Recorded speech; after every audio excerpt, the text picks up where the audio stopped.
Part 16. The story of a village girl.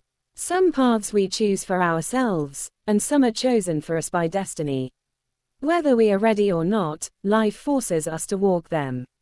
Welcome back, everyone, to episode 16. Up until now, you've seen the storm brewing. But today's episode, today is different.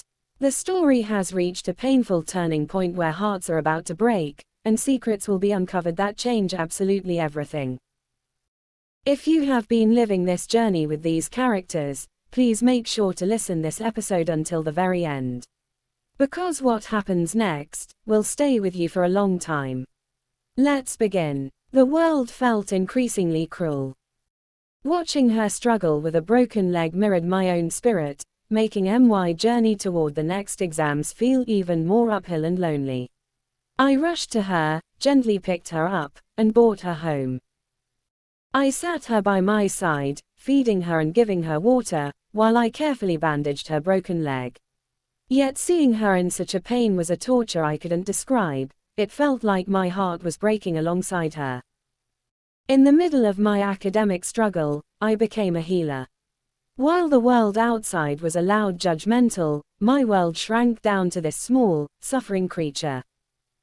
I did everything I could to ease her suffering, but watching her endure that agony was the hardest thing I ever faced.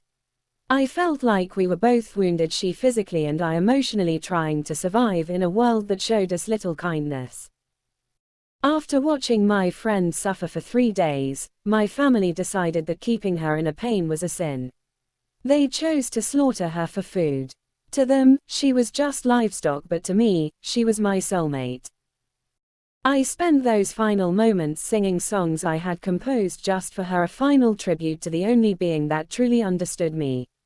The day they cooked her, the house was filled with an aroma of meat, but for me it was a smell of betrayal. I refused to eat for 3 days. I didn't even look at the pots and pans used to cook her, seeing them like a physical wound. While my family ate, I sat in a hollow silence, mourning the loss of the only friend who had stood by me during my darkest academic failure. My heart was as empty as my plate, and this grief became a permanent mark on my journey. For a long time, I was drowned in grief, crying daily for the loss of my only true friend. However, amidst that sorrow, a spark of resolve ignited within me. I realized that the best way to honor her memory and silence the critics was to rise above my failure. I decided to turn my pain into power and redirected every ounce of my focus towards those 2 remaining subjects.